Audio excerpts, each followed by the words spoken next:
বিসমিল্লাহির রহমানির রহিম। সুপ্রিয় খামারি ভাই বন্ধুরা, আসসালামু আলাইকুম। আশা করি সবাই ভালো আছেন। আজকে যে বিষয়টি নিয়ে কথা বলবো সেটা হলো আমাদের প্রান্তিক খামারিদের আসলে দিক বিদিক অবস্থা, দিশেহারা হয়েছে আমরা খামারিরা। আমাদের এই পরিস্থিতি আসলে কেটে উঠতে না পারলে আমাদের এই ব্যবসা থেকে অনেক দূরে চলে যাব আমরা এক সময়। আমরা এটা বুঝতেও পারবো না, আমরা ঋণে জর্জরিত হয়ে যাব। এটার আসলে সমাধান না হলে কুলিয়ে ওঠা সম্ভব হবে না।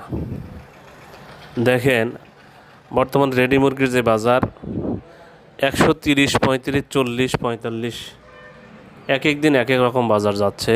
আসলে এই বাজার দিয়ে আসলে খামারে টিকে থাকা সম্ভব হবে না। বাচ্চার দাম 55 থেকে 60 টাকার মধ্যে হলেও আসলে বাচ্চা পাওয়াই যাচ্ছে না, এরকম একটা অবস্থা।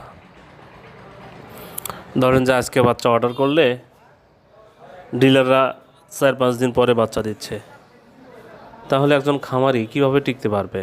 তারও তো সংসার আছে। অনেক খামারি ভাইরা আছে যে এই সেক্টরটার উপরেই তার সংসার চলে, তার জীবিকা নির্বাহ হয় এই সেক্টরটার উপরেই। কিন্তু বর্তমানে যে অবস্থা, এটার উপর ভরসা করে থাকলে দেউলিয়া হওয়া ছাড়া কোনো উপায় থাকবে না।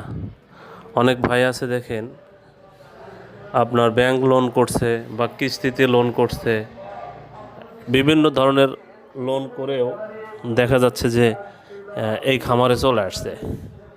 কিন্তু খামারে আসার পরে প্রথমে হয়তো 2-1টা শেড লাভ হয়, কিন্তু তারপরে শেডগুলোতে দেখা যায় যে নিশ্চিত লসের দিকে চলে যায়। কারণ মুরগির দাম নাই। 1 কেজি মুরগি আপনার 135 থেকে 40 টাকা বিক্রি করা লাগতেছে, আবার ঠিকমতো ওজন আসতেছে না। এখন মনে হচ্ছে যে আপনার এই খাদ্য কোম্পানিগুলো তাদের খাদ্যের মানটাও হয়তো বা কমে দিয়েছে। তাছাড়া অনেক ভাই অভিযোগ করতেছেন যে ভাই 30 দিন পার হয়ে গেছে, তবুও মুরগির ওজন 1.5 কেজি পার হচ্ছে না, 1500 গ্রামের নিচেই থাকতেছে। তাহলে এখান থেকে আমরা কি বুঝতে পারবো? আপনার সেই কর্পোরেট কোম্পানিগুলো আসলে চতুর্দিক থেকেই আপনার এই প্রান্তিক খামারিদের উপর যে নিষ্পেষণ, যে স্ট্রিম রোলার যেটাকে বলে, সেটা করেই যাচ্ছে। তারা নিজের ইচ্ছা মতো আপনার মুরগির দাম নির্ধারণ করে দিচ্ছে, আবার নিজের ইচ্ছা মতো বাচ্চার দাম নির্ধারণ করে দিচ্ছে। এইভাবে যদি দিতেই থাকে তাহলে কিন্তু একসময় এই খামারিরা খামার ছেড়ে চলে যাবে। তাই আমাদের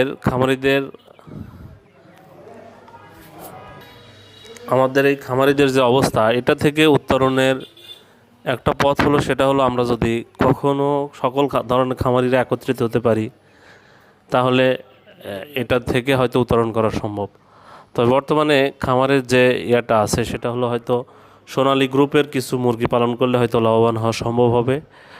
তাই আপনারা যারা পোলট্রির খামার বসে না রেখে সোনালী গ্রুপের মুরগির বাচ্চাগুলো ওঠান। বাচ্চার দাম কম আছে, সোনালী মুরগির দামও আলহামদুলিল্লাহ ভালো আছে। তাই যেভাবে পারেন নিজের পরামর্শে সঠিকভাবে আপনারা সোনালী গ্রুপের কিছু বাচ্চা উঠাতে পারেন। যার ক্যাপাসিটি আছে 2000, সে 700 বা 1000 বাচ্চা উঠায় দেখতে পারেন যে এই সেক্টরে, সোনালী গ্রুপের এই সেক্টরে কীরকম, কতটা লাভবান হওয়া যাচ্ছে। তাই আপনারা বিষয়গুলো বিবেচনা করে দেখবেন যে কোন মুরগির বাচ্চা উঠাইলে ভালো হবে।